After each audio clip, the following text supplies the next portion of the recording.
Hey everybody, welcome to part 2 of the conversation with coaches with Paul Lavigne. This is Pete Hansen of Pete Hansen Football. I hope you enjoyed part 1. If you haven't seen that yet, I encourage you to go back and check that out first, and that will help you tie the story together. I really enjoyed talking with Coach Lavigne, and let's get started with part 2 as he transitions into some of his coaching at Plymouth State and other college level, and then back to high school. And we'll hear the rest of the story. So I hope you enjoy it. Take care, everybody. Okay, Coach, so you coached at West, Andy graduates. How would you encapsulate the West experience? Well, I'll tell you that when I took the West High job, I took it with the idea that I was going to take a West High football program, which has been down for a long time, and I was going to bring it back up, make it competitive, and then from there, when Andy graduated, I was going to wait and see what I should do next. Well, when Andy finished with me, or I finished with him, I guess. I don't know how you look at it, but when he graduated, I said, you know what? He's going to be playing at Plymouth State. And Lou Deloge was in a point where he knew that I retired because I wanted to go and watch Andy play 4 years at Plymouth State. So he called me up. He says, Paul, he says, I know Andy's coming here. He was a great man too, Lou Deloge. Yeah, great man. Absolutely. He was too big of a heart, for everybody. Yeah. But he was a good man. He said, instead of coming up every weekend and watching your son, why don't you just join me as a staff member and you can see him every day? And I said, you know what? It's not a bad idea. So I said, give me something new to work with. I said, what I'll do is I'm gonna go and retire. I retired at West, and I decided to go up to Plymouth. And for the next 4 years, you were part of. I enjoyed those years at Plymouth State. I really did. Yeah. 1 year with Lou Deloge was great, but the 3 years with Don Brown, boy, I learned a lot. And I don't mean football-wise. I learned a lot. I learned a lot about the one side of discipline that you needed to do. Right. And he So got there. So what was that like, changing from high school to college level? And, obviously a lot more players, Yeah. a lot more skilled guys, and a lot more pressure, I'm sure, too, because you're now at college level. Yeah. I think the pressure level wasn't so bad with me because I'm an assistant coach. If we win, I did a good job. If we lose, that's the head coach's problem. So yeah, that's the way it works out. But Right. I really enjoyed it. I thought it was the hardest part. I thought was on the sideline. Believe it or not, it was on the sideline. As a head coach for all those years, I was always, hey, let's go, clapping, let's go, beat Jack, do this, do that. And when you get into college, you don't hear that on the sideline. It's everybody's got a serious face. Everybody's just going to talk to you when you get off the field, not while you're on the field. Right. But I've been coaching kids that never came off the field. Right. Both ways. Yeah. So I'm yelling, do this and do this. And one day the Coach Brown came up to me and he, in a nice way, he told me, get under control. So Okay. I think it was this way of saying, shut up and just coach. And coach. Yeah. So I did. Less of the Rob, and I still Rob, didn't stop, though. I didn't stop. And that's interesting, because Coach Brown is also known to have a loud voice, or a loud coaching technique. He blew his times, top a few times. And I've witnessed that. But he was very much a disciplinarian. Yep. It was all about knowing your job, doing your job, knowing your assignment, and he held kids accountable to that. Yeah. And some guys, bristle under that, and others gravitate towards it. Like, I need that structure. If I'm going to be the best I can be, then I'm going to embrace this. And it can get a little loud at times. Yeah. But see, I think that's the difference between college and high school. At colleges, the kid doesn't do well. Guess what? I'm going to replace you. High school, it's not so much that way because the guy that's going to replace you didn't play. Or a sophomore. He's a freshman, sophomore. He's only playing JV ball. He doesn't have. So you got to go with what you got, and that's the hard part of high school ball. Yeah. So you were up at Plymouth for how many years? 4 years, and then my son graduated, and it was time for me to get out and So I retired, I think, for about the fourth time for good, and that was it. Yep. Went, Okay, Coach. So after Plymouth, you then went to St. Anselm's, or St. A's as we call it yeah, up here. yeah. So you coached there for a year, and how was Well, that? Or what was happened is after when Don Brown retired, I says, okay, my son retired. I said, it's time for me to get out. And at the time, St. A's decided that they wanted to instill football in their Oh, they in their didn't even have a team. That's They didn't right. have a team, no. They just had it. The first year, basically, it was all recruiting. So I decided to leave Plymouth, get in touch with the St. A's program. I actually applied for the head job over there, and I didn't get it, which I expected that, but I guess I was in the running. So I decided to go to St. A's, and the good thing about St. A's, it was a college. I had some experience in college, and it was brand new. Yeah, starting from scratch. Yeah, we started with spring football. We had, I think, 23 kids that were on campus already that probably played high school ball, and no scholarships offered. So I decided to go to St. A's. We started there, and guess what? That was the longest place I've ever stayed at. I was there for 10 years. I enjoyed it tremendously. It was great. But then that's when I decided it was time to move out of Bedford. Yep. And move my wife and I up in the North Country. Meredith, yep. And I loved it up in Meredith, and it was good. And then after that, I picked up a job with Plymouth State for 1 year with Paul Castone, who did a great job. Yeah. And before though we go on, because I think it's worth noting, Coach Brown from Plymouth, he went on to bigger and better things too, right? Yeah. Yes, he did. He's the Coach Brown. If you Google him, Wikipedia, has coached at defensive coordinator at Michigan, Yes. 4 years, Maryland, UMass head coach, Yep. twice. Yep. I think he won a national championship at UMass. I think you're right, or it was in the running. In the running, yeah. So a defensive mastermind, because I played free safety for him. I was defensive captain. Yeah. And talk about a change in complexity. Yeah. That year from the prior year, where we were running mostly man-to-man. Yeah. Everybody man-to-man, and just stop the run, to Coach Brown coming in with a pretty complex defense. But he was really the guy where I said, wow, this guy really knows football, like in detail, the defensive level, and you could tell he had been at a higher level than a lot of the other coaches that I played under.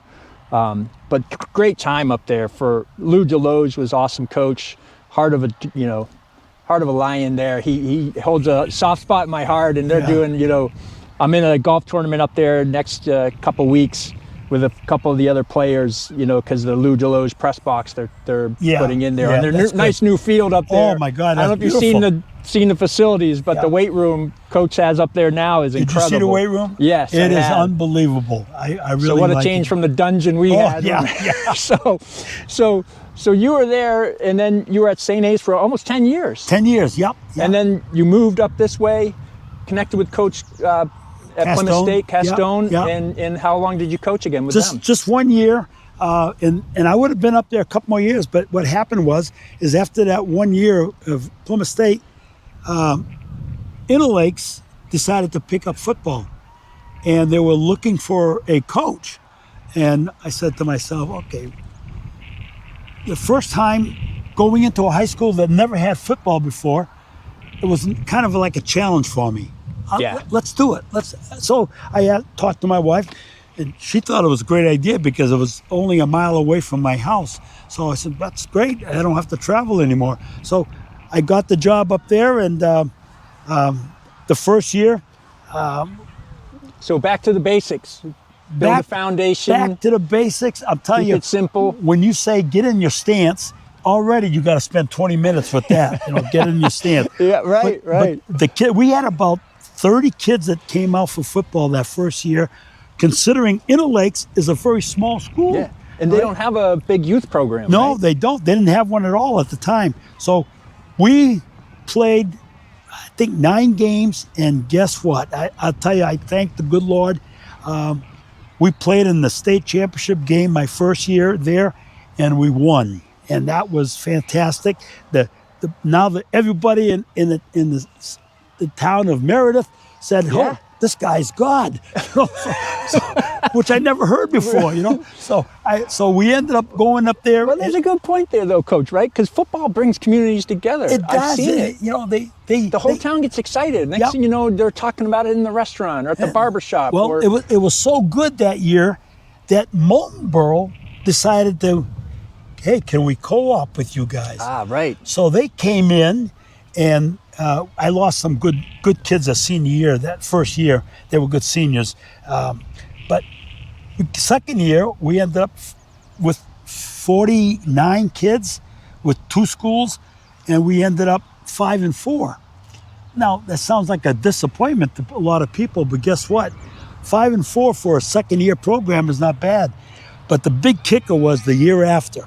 Now I get all these kids in Moultonboro, all these kids at Inner Lakes. I had them in a weightlifting program. We did some summer workouts, and we ended up going for my only year ever of coaching. And that was 46 years of coaching, except for when Don Brown, Plymouth, the college days, state champs again. We ended up with 51 kids, and we were state champs. So I spent 3 years at Inner Lakes, and 2 years we were state champs. So if I'm hearing you, I'm picking up on a pattern here of going to a new school, sometimes starting programs. Yep. Experience doing that, but getting back to the basics, instilling the hard work, the off-season work. Yep. Foundation, build that foundation, and the kids will come. Yes. Is that accurate? So once you, first of all, you don't come in and just be Mr. Boss Man and still telling everybody we're going to be state champ. Like I told you before, hard work, keep your mouth shut. Let's do this, and the kids just kept coming and coming and coming. And after we were state champs for the second time in my third year, the program was off and running, you know, and that was a time for me to leave again. Right. Yeah. So I'm picking up on that theme there too, Coach. Well, there's a reason why I left, all right? And the reason why is this. My grandson, Tucker, Andy's son, all right, he's going to be playing football at Bedford High School his freshman year and for 4 years. So I said, you know what? I'm certain age. I'm getting too old for this stuff. Now I'm state champs at Inner Lakes.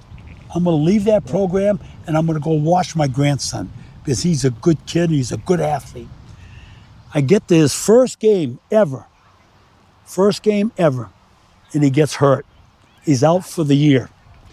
And then the second year, I couldn't get back into coaching because I had given up everything. So, which was all right. I decided. But then I think it was his senior year, he's playing against Concord. Those guys are mean over there. Yeah. He's playing against Concord, and we're having a heck of a game.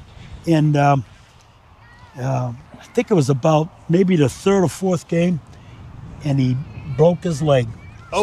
So here I am. I retired, go to watch him his freshman year. He didn't last 1 quarter.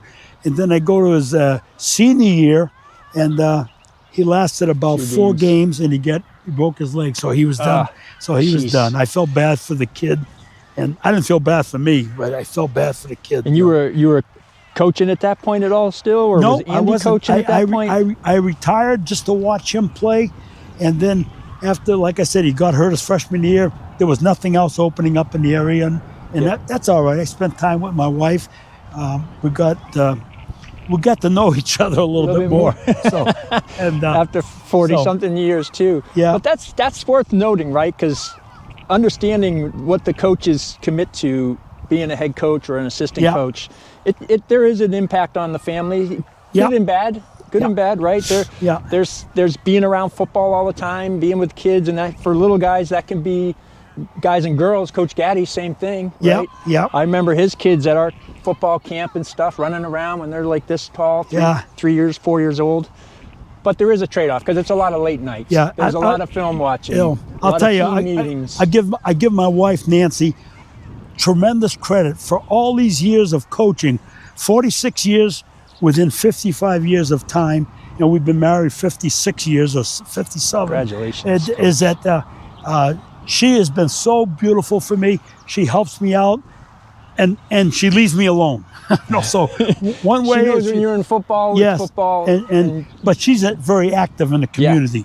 She does a lot of volunteer work around all the towns we lived in. So I'm very fortunate. So your experience, many teams, and I'm going to be talking to some coaches that stayed almost entirely at one school. Bill Ball in Exeter, right? Skip Swazinski, Trinity, but a lot of time at Exeter, went back to his roots. Coach Gaddy had a few different stops along the way, was able to replicate success. So I'm definitely picking up on there's recipe to this. It's not just, it doesn't just happen because you're a good guy. Because you are a good guy, Coach, right? But but like you said very early on, the talk is the talk, but you got to be able to walk that. You got to be able to do the hard work. Yeah. And a lot of that comes into discipline. So we talked a little bit earlier about players and how that's changed over the years, but what did you see when it came to actually like offense and defense? What are some of the trends that you saw, and did you change fundamentally at any point? Because we know back in the 80s and stuff, much more run heavy, complement it with the pass if you have a good quarterback. Yeah, if you have a good quarterback. But otherwise it was, okay, we gotta run the ball, we gotta be able to get a first downs. But then all of a sudden the spread comes, run and shoot. And some teams run that, and it's really hard, right? Because it's more complex. You got a lot of patterns. You got 4 wide receivers. And you have to have a good quarterback. And you have to spend a lot more time, which is that's where I differ.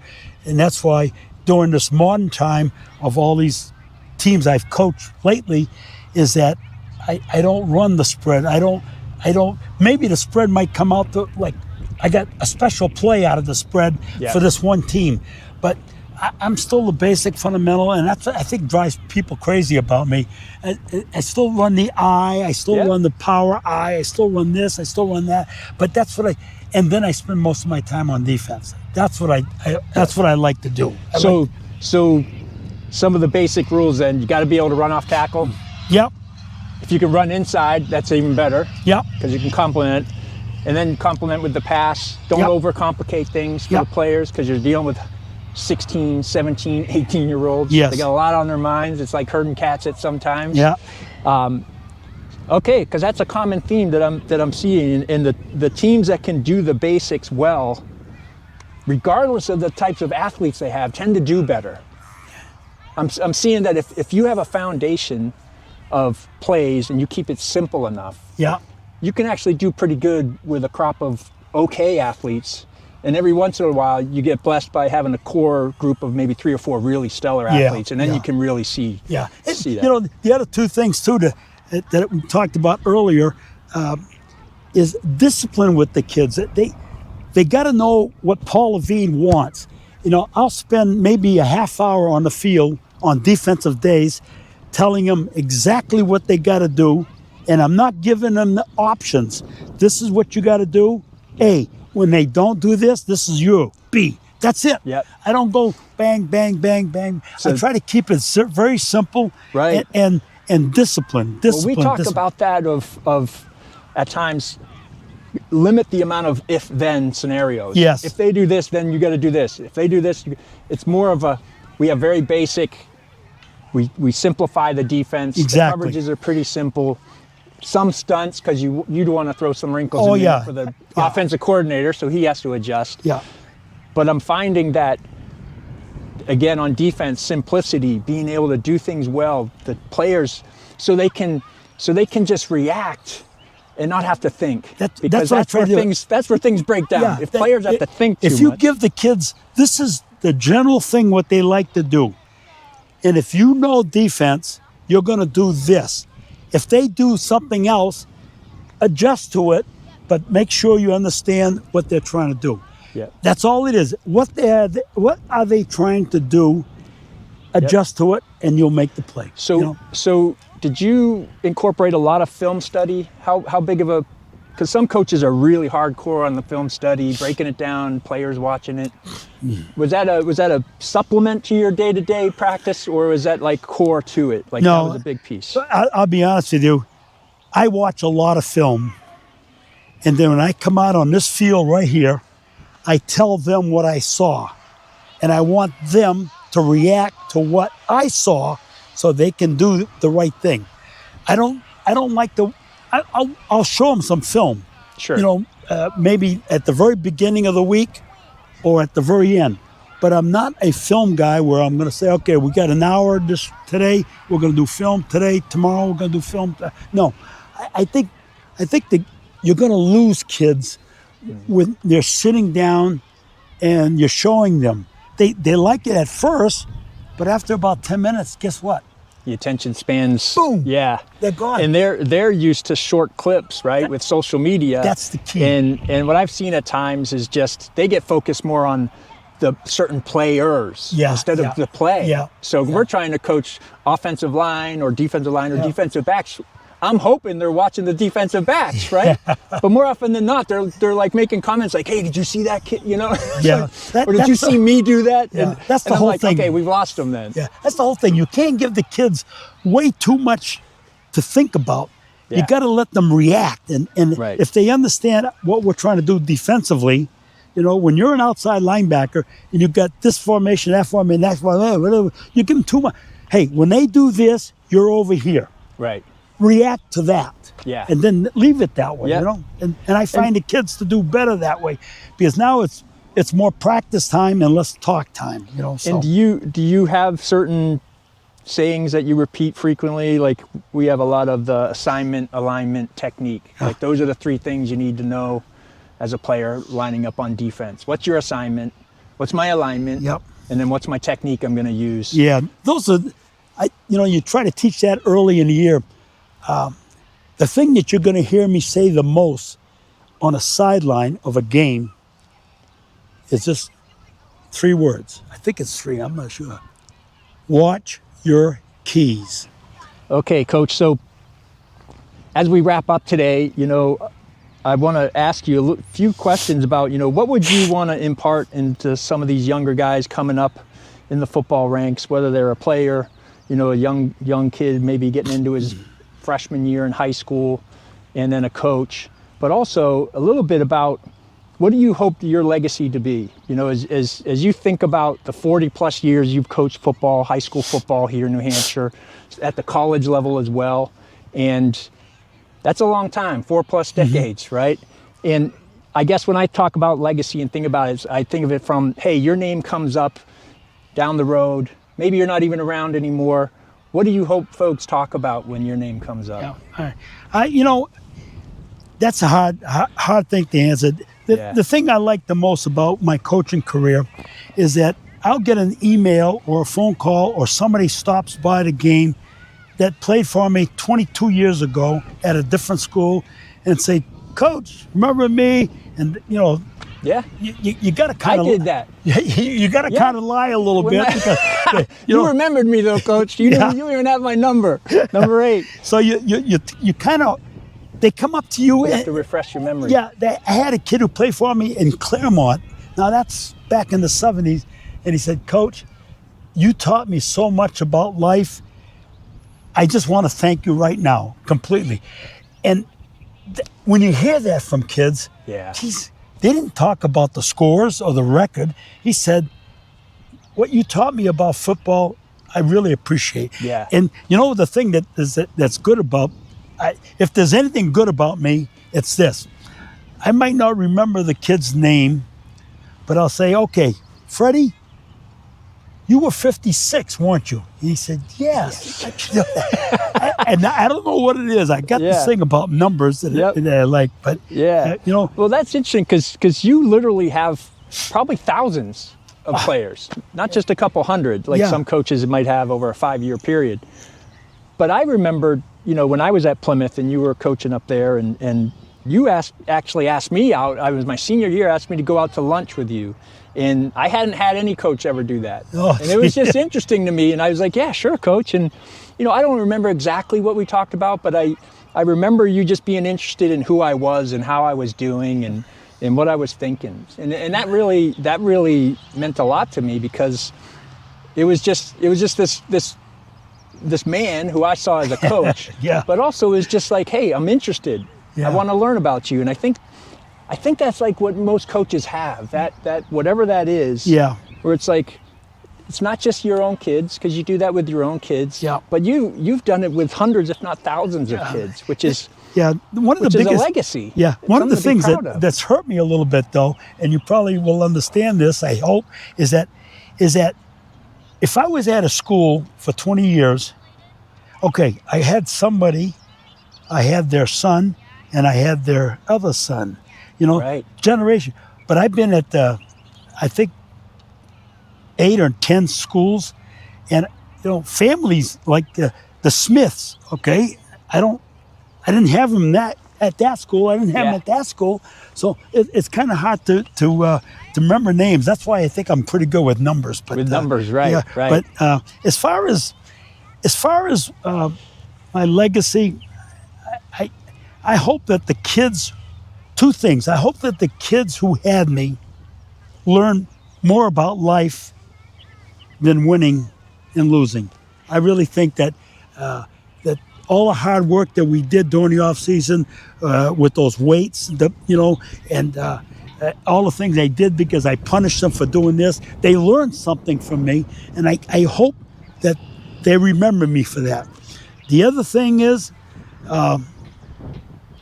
when I die, all right, I'm hoping that they show up. Yeah. I don't want them all there, but I think if a handful of kids show up at your funeral, you touch Done base. something right. Yeah, you did something right with them, because they look in the paper, Coach Lavigne, he was a great guy. He was a good coach. I've got to go to his funeral, But that's the way I look at my Coach, legacy. Coach, I'll be there. Because you've had an impact on my life. Yeah, you owe me dinner first. We only crossed paths a couple times, but the fact that, your name, when I started thinking about what's this project I wanted to do, your name came up pretty quick as somebody I would want to talk to. And I really appreciate you spending this time with me today. Beautiful setting here in New Hampshire. You're once again helping to build a program, and you're putting in the work to do it. You got the weight room going. This is just a dedicated land that was a farm, and you're slowly transforming it with the help of your head coach now and the younger guys. But there's still those core things that remain the same. You got to put in the work. You got to be dedicated. You got to be compassionate and authentic in what you're doing, because kids pick up on that. Oh yeah, if not. yeah. And I think you've done a good job at that for 40 plus years, and you're now at a point probably where your perception or perspective on things is probably crystal clear compared to when you started your career. Oh my God, yeah. Back in the 1970s, right? Actually, 1969 was my first year coaching. Right. Now figure out how many decades that is. Yeah. Lots changed. Yeah. So, but anyway, I and just talking to you today has made me feel good, because I've actually had this thing inside of me that it's all out now, and I feel good about. It's like going. I don't want to compare this, because some of the priests will get mad at me. I want to compare this to a good confession in church. Okay.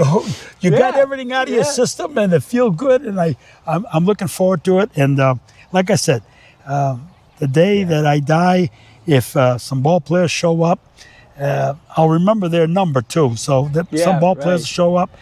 We'll have everybody wear their old game shirts. Yeah. We'll show up. Yeah. All right, Coach. Hey, everybody. It's been a wonderful day here with Coach Paul Lavigne. Really blessed to have been able to talk to him on a beautiful day here in Guilford, New Hampshire. Hope you've enjoyed it as well, and we'll talk to you soon. 61, Concord 54. Top 2 defensive teams in the conference. That's good. We both put a lot of points on the board, and that was for see who was going to be. That was a tough game. Number 1. You know what? I questioned myself on that. Should have gone for 2. This was the Concord Monitor article on the same game, the Wild West Showdown, they called it. Wild West Showdown, yeah. And again, a couple. I remember that Yeah. game. Now, as I see this article and the score, I remember this game like it just happened. Yeah. Yep. I was And so upset with myself. it was just, you know, in hindsight and, you know, just looking at it from big picture, you know, that was one of the, you know, talking about football bringing communities together. It was like the talk of the town leading up to it. And like I said, half of West showed up. That's, you know, the west side of Manchester. Yeah, they were all there. Yeah. The amazing thing about it is Gaddy was a coach. Yeah. See, you had two Bob teams. Cameron was an assistant. Yeah, you had two coaches, head coaches, that didn't fool around with wide open garbage passing. It was just big. That's the rarity right here. Yeah, yeah, and as you can see, not a great pass. The point is down. Got to go up. Yeah. So that's why we didn't pass too much. But you're right. It was between the tackles. Yep. Middle of the field most of the game. Yep. Couple big plays for both teams. That's why I said when soon as that thing was bad snap, I said should have gone for two. Yeah. I don't know why I didn't, but that was great. That was one of those days. I remember those things, and we had, you know, for us, you know, as a high school player, you know, I was blessed to play in 2 state championship games, let alone 1. Most guys would give their right arm, right, to make it to the playoffs in high school, and at the time, you know, we lost the state championship that year to Trinity, 10-9 at home. That was tough because Jack Gaddy was. Yeah, and he was from Trinity. He had been with us for 2 years at Concord, but he still knew the players. Yeah. And Skip Swazinski was the head coach at Trinity. That's right. He had Jim Mullaney helping him out, and Buddy Gray, and both teams ran the T. So not very exciting for an average fan, but for the fan that loved real football, That was in between the tackles, both sides of the game. Yeah. Both sides of the team. And, you know, not a barn burner by any means, 10-9, but 2 field goals in that game. See, I think that's the difference. Years ago, that's a hell of a game. Yeah. 2 teams going at it, boom, boom, boom, boom. Today, that was boring. There was no wide open, no passing. Yeah. You know, that's the difference between yesterday and today, you know. But, yeah, and it was a great experience. At the time, it hurt a lot as a high school player to lose the state championship. I won at home on our home turf. Yeah. But, you know, I was fortunate enough to go on and play at college. But for a lot of guys, that was it. You know, but perspective. Time gives you perspective, right? And I talked to some of the guys, and Jason Caparello, who's in some of those pictures, who was our fullback and outside linebacker, and you know, it lessens over the years. If you watch the film, you get a little frustrated because you're like, what happened there? Well, why didn't I do this?